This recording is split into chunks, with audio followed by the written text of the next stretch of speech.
Agora melhorou? Melhor, João? Acho que tá dando pra ouvir, normal. Agora só esperar o povo entrar. Caiu de todo mundo quando caiu o meu?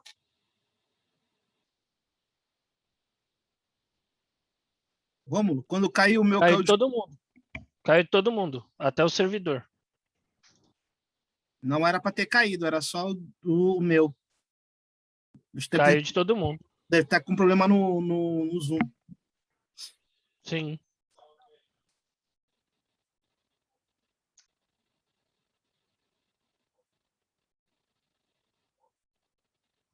Deixa todo mundo entrar que a gente já começa.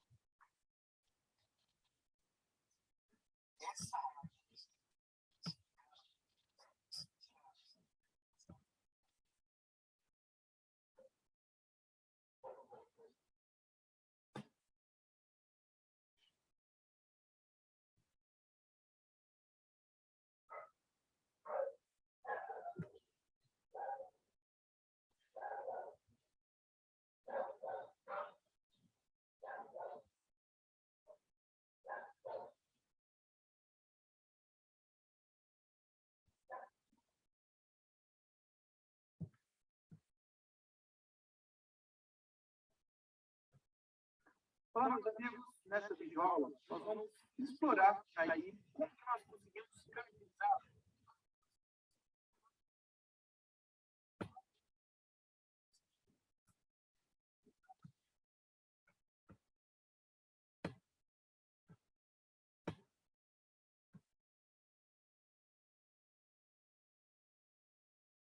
Rômulo, enquanto o pessoal tá entrando, vai entrar, eu vou colocar um vídeo para ver se roda para vocês, tá?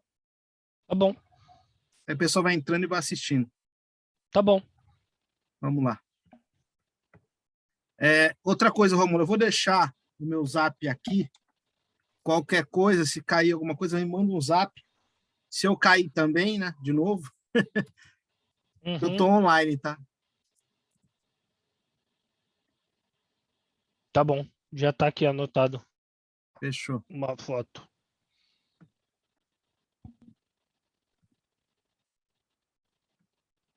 Nós estamos falando especificamente, né, de todas as atividades relacionadas aí, que sejam necessárias para possibilitar a venda dos produtos ou disponibilização dos serviços diretamente para o consumidor final, ou seja, aquele que vai adquirir um produto ou um serviço para o próprio uso pessoal, né, e não comercial. Então estamos falando aqui, né, da relação business to consumer, né? Quando a gente fala da necessidade de compreender o varejo, nós estamos então especificando como que nós vamos operacionalizar tudo que seja necessário para tornar o produto acessível ao consumidor final. Para isso, a gente pode contar aí com alguns níveis de serviço no ponto de venda, né, onde a gente realmente estabeleça a interação com esse consumidor final. Então, eu posso ter, né, um ponto de venda, né, o meu varejo sendo representado ali pelo autosserviço. O autosserviço é quando a gente identifica, né, na interação do consumidor com esse ponto de venda, os clientes eles vão se dispor sozinhos a procurar, comparar e selecionar os produtos para conseguir poupar dinheiro ou até mesmo, né, para escolherem, né, como que eles querem o produto.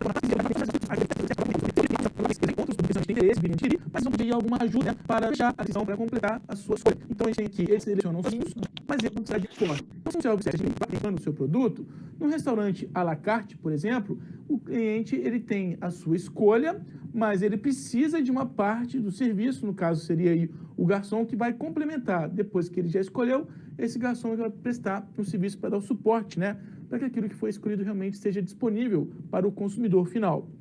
E também existe a condição de grande número de mercadorias à venda, o próprio ponto de venda se configura aí por essa condição de apresentar várias alternativas e os clientes, então, eles vão precisar de uma ajuda maior, né, para conseguir se informar, para conseguir definir a sua decisão. Então, por exemplo, quando a gente vai comprar um eletrodoméstico, a gente tem várias alternativas, várias marcas, em uma mesma loja, né, ou até mesmo em diferentes lojas. E aí a gente vai acabar decidindo, na condição de consumidores, a gente vai acabar decidindo pelo o que comprar, o que adquirir, com base nas informações que o próprio vendedor nos apresente ali. E também existe os pontos de venda que vão se caracterizar pelo serviço completo.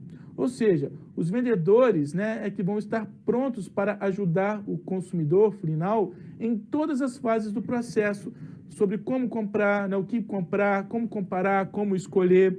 A gente vê aí, por exemplo, o serviço completo, né, um ponto de venda no serviço completo, quando a gente está nos referindo aí a produtos que a aquisição tem uma certa complexidade. E, logicamente, que como o vendedor ele vai ter essa participação também mais ativa ali no processo de escolha, né, no processo de compra do cliente, esse serviço, logicamente, vai ser um pouco mais oneroso. Então, é o caso, por exemplo, né, de você que tem interesse em comprar, adquirir um imóvel, você não vai conseguir decidir sozinho, né? A própria maneira como o corretor dos imóveis esteja ali participando com você, até mesmo, né, para propor a formalização de alguma proposta de valor, para definir exatamente qual que seria a melhor escolha, né, da localização onde você queira, de fato, morar ou ter ali o seu imóvel, né? Perceba que a atuação desse corretor vai ser determinante para você fechar ali a sua escolha, se você estiver na condição de comprador de um cliente, né? Até mesmo de um consumidor, se você estiver comprando um imóvel para o uso pessoal.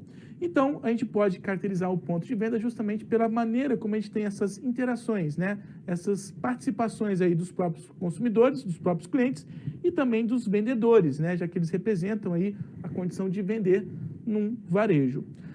Mas a gente, além de observar, né, os níveis de serviço com esse tipo de interação, a gente também consegue identificar alguns pontos de venda, alguns varejos que não têm loja, ou seja, o varejo sem o ponto de venda, né?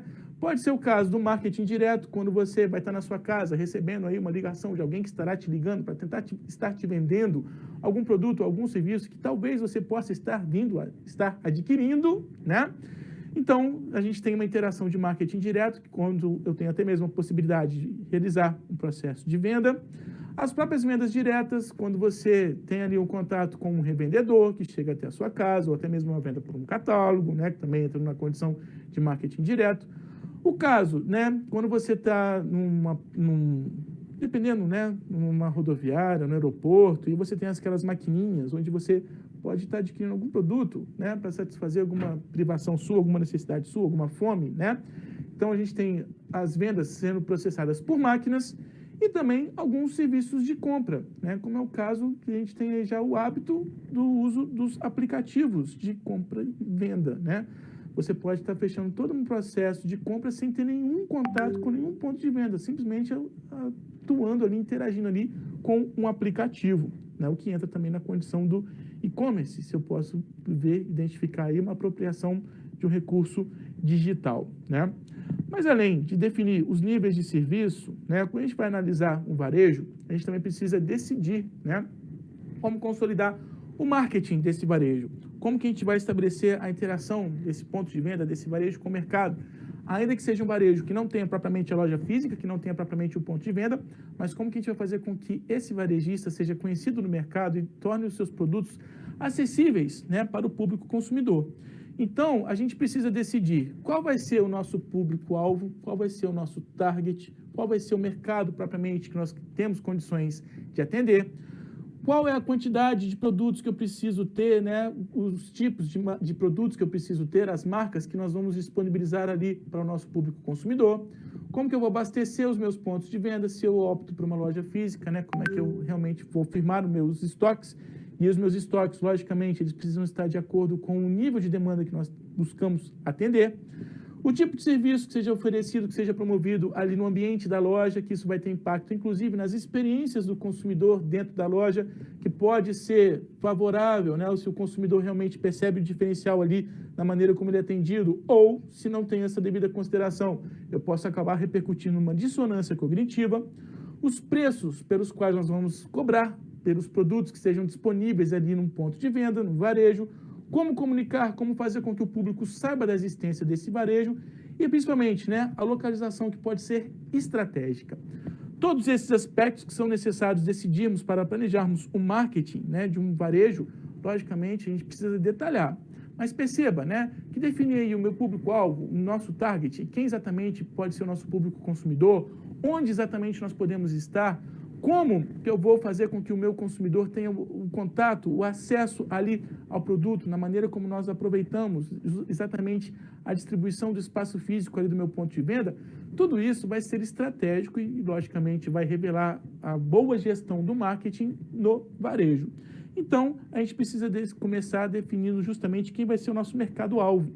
A primeira decisão de um varejista tem que ser exatamente para quem nós vamos vender, quem que é o nosso público consumidor, né? Quem que nós temos condições de prospectar ali como consumidores efetivos nossos. A partir do momento que eu defino para quem que nós vamos lançar as nossas ofertas, todas as demais decisões então vão depender exatamente desse público-alvo, desse segmento-alvo, né? Desse perfil específico que nós queremos e podemos atender. Então, até definir esse mercado-alvo, né? Qual que é o nosso target, qual que é o nosso público para o qual nós vamos atuar, vamos lançar as nossas ofertas, até conseguir definir esse público, analisar como nós vamos adequar as nossas ofertas para estabelecermos uma boa relação, um bom contato com esse público, né? O varejista ele não vai ter como decidir a respeito de quais as marcas que ele vai disponibilizar ali, qual vai ser o sortimento, como que ele vai decorar o estabelecimento, né? Quais serão os melhores veículos para ele anunciar a sua existência, para ele se promover, para ele desenvolver ali toda a sua promoção. Então, o ideal é explorar nichos definidos de mercado. O que significa, né, explorar nichos? A gente sabe que lançar ali uma oferta para grandes massas, né, pode não ser estratégico, porque eu posso não conseguir atingir exatamente a atenção do público que realmente seja o público mais interessante ali para o nosso negócio existir, e se eu tenho como estabelecer contatos diretos com quem realmente possa ser o nosso público consumidor, eu tenho maiores garantias de realmente conseguir conquistar lucratividade, conseguir conquistar ali sucesso nas minhas vendas. Então, é estratégico, primeiramente, definir qual é, de fato, o nosso público, né? Se nós estamos até mesmo começando nesse mercado, quem é exatamente como é exatamente a representação desse perfil consumidor que nós realmente temos condições de atender, de atingir. Definido isso, nós começamos então a nos preocupar com o tipo de produto que nós vamos lançar, que nós vamos disponibilizar ali no nosso varejo. Então, a gente tem aí a classificação do sortimento de produtos, que também pode ser conhecido como a profundidade no varejo, ou seja, qual é o tipo de produto que nós ofertamos, quais são os conjuntos de marcas que nós ofertamos, né, que nós disponibilizamos ali para o nosso público consumidor no nosso ponto de venda, no nosso varejo. Então, quando a gente vai analisar, decidir pelo sortimento dos produtos, a gente precisa considerar, né, as alternativas de uma determinada linha de produtos. Será que a gente realmente precisa ter toda a linha? Ou a gente precisa dar ênfase em alguns itens para não faltar no nosso estoque, né? Compreendendo todas as opções que estejam disponíveis ali para os consumidores. Então, eu preciso analisar, né, diferentes tamanhos, marcas, sabores, qual vai ser a versão do produto que a gente tem uma garantia, né, que a gente tem uma estimativa de conseguirmos vender mais, porque justamente o sucesso, né, do nosso varejo vai depender justamente da circulação, do quanto nós estamos conseguindo efetivamente vender. E se eu conheço muito bem já o perfil do meu público consumidor, né, se eu já conseguir definir exatamente qual que é o nicho que nós vamos atender, eu consigo ter até mesmo uma projeção mais certeira. Qual é, de fato, o produto mais estratégico de não faltar ali no nosso ponto de venda? Então, esse sortimento de produtos, né, a definição dos produtos, das marcas, das versões que nós estejamos disponibilizando para o nosso público consumidor, deve estar de acordo com a expectativa desse público, né? E eu posso adotar como estratégias ofertar marcas exclusivas, né, dar prioridade para alguns fornecedores. Em alguns casos, eu posso lançar, né, umas versões de produtos mais baratos, quando eu posso contar com a minha marca própria, ainda que eu esteja combinando com outras marcas ofertadas ali no mesmo ponto de venda.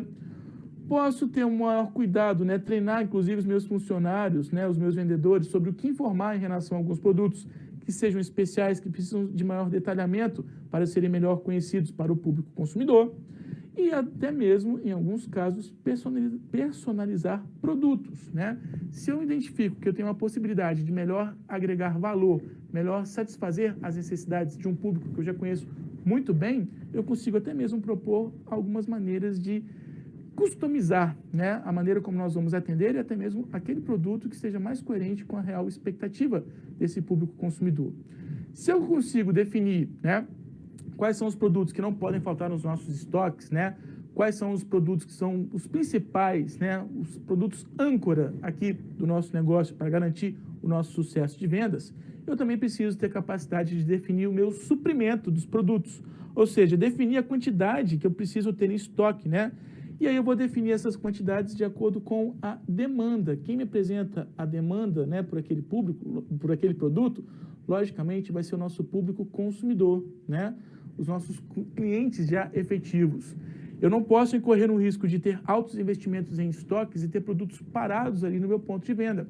Então, para eu definir o meu suprimento, né, a quantidade ideal, eu já preciso ter uma experiência, eu já preciso ter uma estimativa mais certeira, né, da quantidade de produtos que realmente vão ser adquiridos por esse público que nós atendemos. Então, após decidir qual vai ser a estratégia de sortimento de produtos, né, quais serão os produtos que nós vamos disponibilizar aqui no nosso ponto de venda, as versões desses produtos, né, o que nós escolhemos de acordo ali com o que esteja disponível pela linha de produtos, o varejista ele tem que definir as fontes de suprimentos, ou seja, quem vai abastecer os nossos estoques.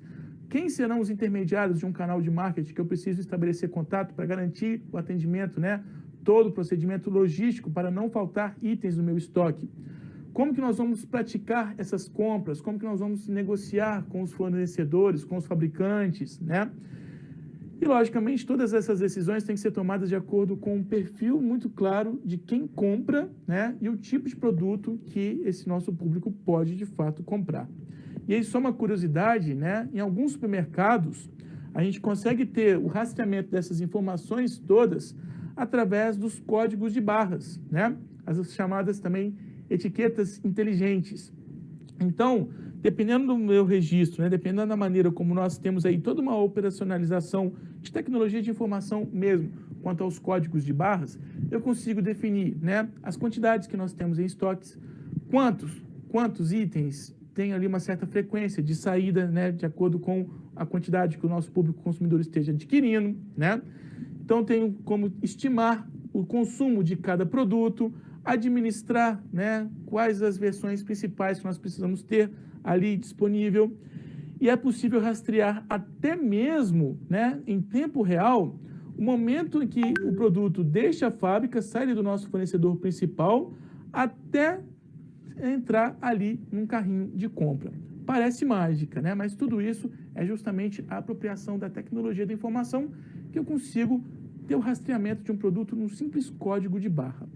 Bom, além de definir quais produtos nós realmente devemos ter acessíveis ali para o nosso público no varejo, né? As quantidades ideais que nós devemos ter nos estoques dos nossos varejos, a gente também precisa ter a compreensão aí do tipo de serviço que seja disponível, né, apresentado para o consumidor quando ele tem contato com o ambiente da loja, né? Então, eu tenho que definir também meu mix de serviços.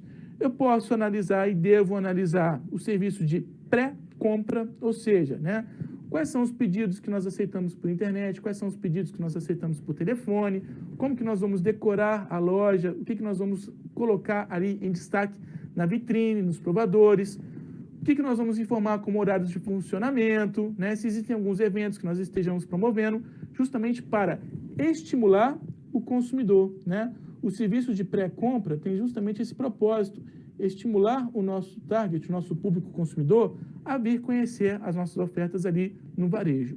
Se eu tenho como já prestar alguns serviços antes da compra ser realizada, eu tenho também que considerar os serviços que eu posso promover após a compra, né?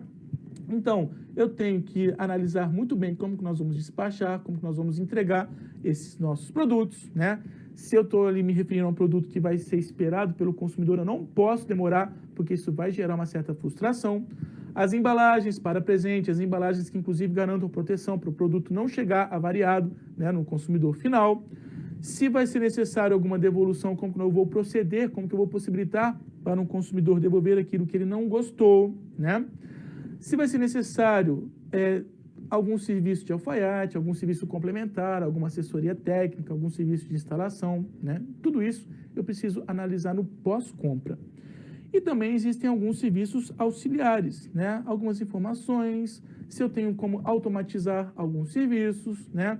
Se existe algo agregado ali para possibilitar que o consumidor realmente chegue até a nossa oferta final, né? Além da decoração de interiores, oferecer créditos para pagamentos, né? Lanchonete, fraldário, assistência para a família, enfim, tudo aquilo que eu posso agregar a mais para garantir que o meu consumidor se sinta bem satisfeito ao realizar uma compra. E se eu tenho toda essa preocupação com os serviços, né, pré, pós e durante a compra, a gente também precisa analisar as próprias experiências do comprador, né, do consumidor, quando ele está ali no ponto de venda, né? Então, se eu vejo que hoje nós temos uma expansão do e-commerce, perceba que os varejistas tradicionais, eles precisam ter muito mais habilidade de reagir. E aí uma coisa que diferencia no varejo, né, tradicional ou no e-commerce. Quando nós estamos falando do ponto de venda físico, né, fixo ali, o consumidor ele vai até a loja, eu preciso ter muito cuidado, ter muita consideração com a maneira como esse consumidor interage ali com os vendedores, com a maneira como o produto está sendo apresentado para ele, porque eu não posso incorrer na possível perda de uma venda, porque o meu consumidor preferiu adquirir apenas no caráter online, né? Isso pode acabar induzindo algumas organizações a extinguirem os seus pontos de venda. Então, hoje a gente tem essa compreensão. Eu preciso agregar valor. Eu preciso atribuir algumas condições que representem um plus, né? Um benefício a mais para o consumidor se sentir de algum modo prestigiado por frequentar ali a loja física, né?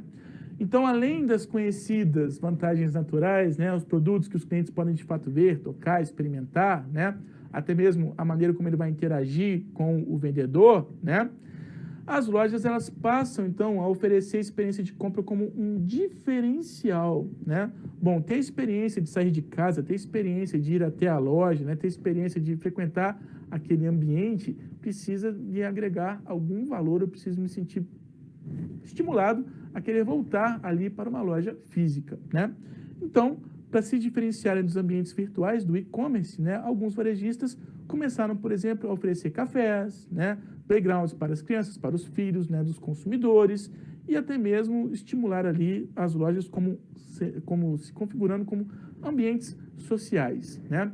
Eu tenho aí um clássico exemplo, né, da Saraiva, que veio a competir com a Saraiva.com, e que logo quando chegou aqui na minha cidade de Juiz de Fora, dentro da própria livraria tinha também um café, justamente para estimular as pessoas a terem o prazer de ler, né, alguns livros ali, pelo menos conhecer os produtos que poderiam ser adquiridos, tomando um cafezinho, né, exatamente no próprio espaço, nas próprias instalações da loja física, né? Isso é uma maneira de agregar uma experiência a mais, de fazer um diferencial, né, para o consumidor que venha acessar ali, venha interagir com o ponto de venda e não fique apenas no conforto da sua casa adquirindo produtos apenas pela internet. Se eu preciso definir quem é o meu público-alvo, os produtos que nós vamos oferecer, os serviços para viabilizar o contato, a interação desse público-alvo com os consumidores, a gente também precisa ter a capacidade de definir o preço nos pontos de venda, né? Os preços, como nós vamos ofertar ali os nossos produtos no varejo. Então, os preços eles têm que ser definidos, logicamente, em conformidade com o perfil do nosso mercado-alvo, né? Nós temos diferentes preços, né, em toda uma linha de produtos. Eu preciso também compreender que alguns preços precisam cobrir alguns serviços. Quando eu tenho a necessidade de um vendedor que precise conhecer muito bem o produto para explicar detalhadamente para o consumidor, né? Isso pode acabar implicando em um custo mais alto para a minha organização. Quais serão as marcas, as versões que nós estejamos disponíveis ali? Lembrando que o preço também precisa cobrir os custos que eu tenho com o meu estoque. E mais ainda, eu também preciso definir um preço que seja estratégico em relação à nossa concorrência, porque os varejistas têm muito mais pontos de vendas, né? Tem muito mais a capacidade de identificarem outros concorrentes no mercado. Então, de uma maneira geral, a gente tem duas estratégias mais comuns. Propor uma alta margem de lucro e baixo volume, ter baixos itens no meu estoque, né? De modo que eu reduzo os meus custos de estoque e consigo ter uma margem de lucro maior, com base naqueles produtos que eu realmente vou conseguir vender. Então, isso precisa ser usado, né, por varejistas mais sofisticados, né, até mesmo alguns itens de exclusividade, porque dependendo da quantidade de itens que eu venha a oferecer para o meu mercado, eu não posso incorrer no risco aí de não ter nenhum abastecimento, não posso incorrer no risco de não ter o meu consumidor, não ter ali o produto disponível, né, para o meu público consumidor. Imagina o quanto é frustrante você chegar numa loja, eu queria comprar aquele produto, nós não temos no estoque. Se eu tenho produtos de mais alta circulação, logicamente eu não posso adotar essa estratégia, né? Isso aqui vai ser para aqueles itens que realmente são exclusivos. Eu sei que não vai vender tanto, então a gente vai optar por ter um baixo volume no estoque, porque quando a pessoa vier adquirir, pronto, ela já está se sentindo privilegiada justamente porque ela levou aquilo que foi exclusivo, que é difícil até mesmo de encontrar no mercado. Agora, a outra estratégia é propor, né, uma baixa margem de lucro, porém tendo alto volume para garantir o abastecimento, né? Não incorrer aí na possibilidade do consumidor não encontrar o item disponível em estoque. Isso, logicamente, é o mais adotado nos varejos mais populares, né? Além das decisões quanto ao preço, nós também precisamos definir como que nós vamos comunicar a existência, né, das nossas ofertas ali no mercado. Então, os varejistas utilizam de várias ferramentas para comunicar a sua existência, para comunicar as suas ofertas, para se promoverem, né? Tanto para elevar o tráfego, né, das pessoas, dos clientes que venham a entrar ali na loja, como também para garantir estimativas de que os consumidores realmente realizem maiores volumes, né, mais frequentes compras ali nas lojas. Então, algumas das ferramentas, os próprios anúncios. Quando a gente lança liquidação, né, isso pode ser muito estratégico. Muitas pessoas são estimuladas a comprar, a entrar num ponto de venda quando está lá na vitrine em destaque. Liquidação, né? O próprio consumidor vai se sentir já, de algum modo, privilegiado, né? Opa, tem um benefício ali para mim em relação ao preço, então eu vou lá conhecer as ofertas, né? Porque eu posso ter aí uma compra que realmente vai me deixar mais satisfeito. Então, liquidações, cupons de desconto, programas de fidelidade, né, disponibilizar amostra grátis, inclusive para estimular a experimentação, né, de um consumidor que ainda não conheça o produto. Tudo isso aqui são alternativas, né, que nós trabalhamos no P de promoção. Então, se eu preciso fazer com que o consumidor interaja com o meu ponto de venda, saiba da existência das nossas ofertas, eu preciso saber como me comunicar, como me apresentar para todo esse mercado consumidor, né? O ideal, logicamente, é reforçar o posicionamento desse varejista, né? Garantir que ele seja presente na mente, nas considerações ali do público consumidor. Além da comunicação, também é estratégico para um varejista definir uma boa localização. Ele estar no lugar certo é fundamental para o seu sucesso. O melhor exemplo disso é quando a gente observa, por exemplo, nos shopping centers, né? Geralmente as lojas de primeiro piso, elas têm um fluxo muito mais intenso de consumidores entrando e saindo ali, o que já não acontece tanto com algumas, dependendo do shopping, né, com as lojas que estejam no segundo, terceiro ou quarto piso. Então, definir a localização é estratégico, né? Se eu estiver num centro comercial, se eu estiver bem no local onde a gente sabe que já existe um alto fluxo dos moradores ali daquela cidade, daquela localidade, eu já tenho uma estimativa, né, de que realmente eu vou ter um fluxo maior de consumidores e, consequentemente, uma propensão a realizar maior volume de vendas. Então, a gente tem aí alguns indicadores para analisar a eficiência, né, do local do meu varejo. Eu posso ver o número de pessoas que passam pelo local em um dia normal, a porcentagem de quanto dessas pessoas, né, que circulam ali por aquela localidade entram na loja, quantas que realmente fazem compras, né, e a quantidade média que é gasta por cada compra. Tudo isso eu consigo estimar, eu consigo conhecer ao longo das experiências ali do meu ponto de venda. Então, são informações que realmente vão ser estratégicas, né, para até mesmo planejarmos as nossas futuras vendas. E uma última decisão que pode também ser contemplada aí, quando a gente vai analisar um varejo, é se eu tenho condições de estimular mais o consumo do meu público, oferecendo marcas próprias, né? Marca própria é aquela que é desenvolvida pelos próprios varejistas ou pelos varejistas, de modo que eles coloquem ali acessível, né, nos seus respectivos pontos de venda. Porque se é marca própria, eu já vou ter um custo menor. Em decorrência disso, né, elas são mais lucrativas. Por que uma marca própria vai ter um custo menor? Porque eu não vou precisar investir tanto, né, para fornecedores, eu não vou precisar ter maiores gastos com o canal para fazer com que aquele produto esteja finalmente disponível ali para o meu público consumidor, né? Então, eu posso reduzir custos, posso oferecer aquele produto a um preço mais acessível, e como aquele produto, que é minha marca própria, vai estar a um preço mais acessível, a gente já pode até mesmo ter uma estimativa de que ele vai ter maior volume de vendas, né? Então, ter uma marca própria ajuda até mesmo a diferenciar o varejista da concorrência. Olha, fui no Carrefour, tem lá o café da própria marca Carrefour. Curiosamente, também é o café mais barato. Isso pode ajudar até mesmo na fidelização de alguns consumidores, né? Tendo em vista que quando ele vai entrar naquele estabelecimento, né, naquele ponto de venda, naquela organização, ele está usufruindo até mesmo um produto que leva a própria marca daquele local, daquele ponto de venda, daquele atacado ou daquele varejo.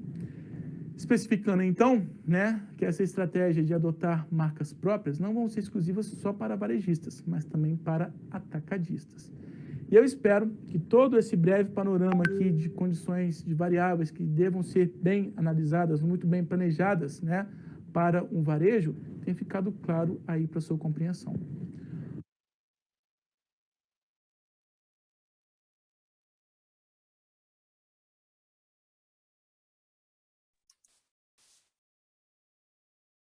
Vamos lá. Estamos aí no processo já.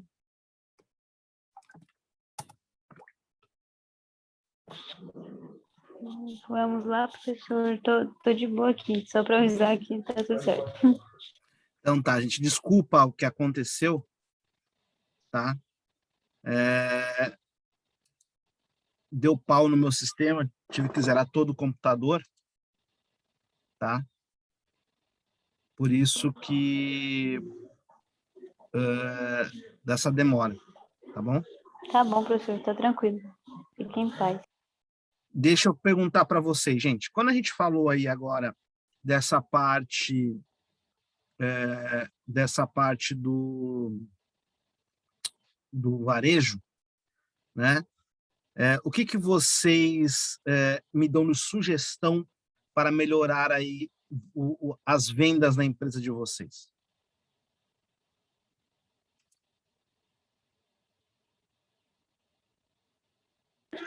De acordo com o que foi mostrado no vídeo, professor, ou fora o que já foi sugerido no vídeo? Não, vocês podem pegar o do vídeo sugestões ou dar ideias novas, não tem problema. A pergunta é o que... Como é que é? Pode repetir de novo, por favor, a pergunta? O que vocês mudariam aí no processo aí de varejo aí, Ah, tá. Bom, eu para não vendas? sei muito responder essa pergunta, mas o que eu achei muito interessante que falou no vídeo foi sobre ter a marca própria do local, né? Que ele até deu o exemplo lá do Carrefour, que tem um produto com a marca do próprio Carrefour. Eu achei isso muito interessante. Eu já tinha percebido mesmo que tem, principalmente mercados, né, que tem a sua própria marca. Mas eu não sabia que isso era bom na fidelização do cliente, não tinha esse conhecimento. Legal, Jennifer. Mas assim, o que você faria? Vamos melhorar meu processo de pergunta. O que você faria de melhorias para aumentar o processo de venda na tua empresa?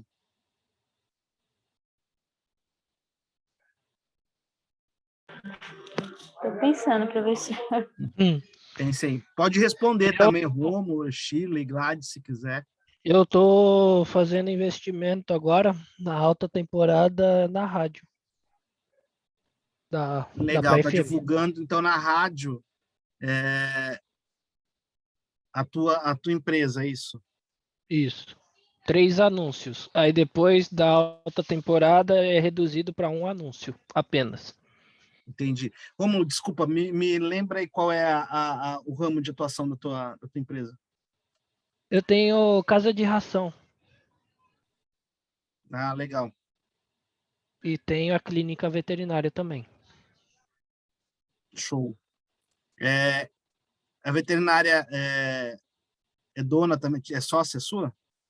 Não, é a minha irmã, a dona. Legal. É familiar, né? É de todos. Sim. Legal. E aí você está colocando um anúncio também agora. Isso. Na na Praia FM, que agora vai começar a rodar. E 3 anúncios, e depois ele reduz quando sair a alta temporada para um anúncio só, para tentar atrair mais gente. Legal. E deixa eu te perguntar, Rômulo, o que você, além disso, né, o que você dá de atrativo para o teu cliente? Hoje, o que o cliente está mais procurando é desconto. Desde os que não pediam até os que são os mais milionários, é desconto. Tentar atrair pelo melhor preço. Entendi. Jennifer não, Shirley, está online? Sim, professor. Eu acho que a ideia do Rômulo é válida. Eu pensaria mais ou menos igual. Porque hoje em dia o consumidor está exatamente assim, só quer desconto e busca um preço mais acessível. Entendi. E deixa eu perguntar para você. Professor, Oi, pode falar. pode perguntar. Não, pergunta primeiro, pode perguntar. Não, pode falar, Jennifer. Não sei, é que eu tava pensando num negócio aqui, tipo, não sei também se compensaria isso, mas, por falar. exemplo, fazer entrega do produto. Eu sei que em casa de mercado eles já têm, né, sei lá, eles já têm uma forma de entregar as compras na casa da pessoa, mas, por exemplo, uma loja de roupa, se tivesse um mecanismo, sei lá, de entrega do produto da pessoa. Hoje, atualmente, não dá mais para fazer entrega. Você perde dinheiro pelo custo que está a gasolina e o álcool. É verdade, isso também. Você vai ter mais despesa do que... Isso, se não fosse É mesmo. o aumento da gasolina, antigamente podia fazer a promoção de frete grátis, entendeu? Isso, Aí o isso consumidor mesmo. não ia ter tanta despesa. Né? É verdade, não tinha pensado nesse negócio do combustível. Hoje, você vai colocar uma taxa de entrega, a pessoa vai achar cara essa taxa de entrega. Então, é mais vantajoso a pessoa adequar ao dia a dia dela e passar do que você entregar. Que ela vai olhar para você e vai falar, não dá para mim, é muito dinheiro. Só lembrando para vocês, gente, que todo tipo de marketing, todo tipo de divulgação, né, ou merchandising feito para a empresa, isso também se agrega no valor dos produtos da empresa.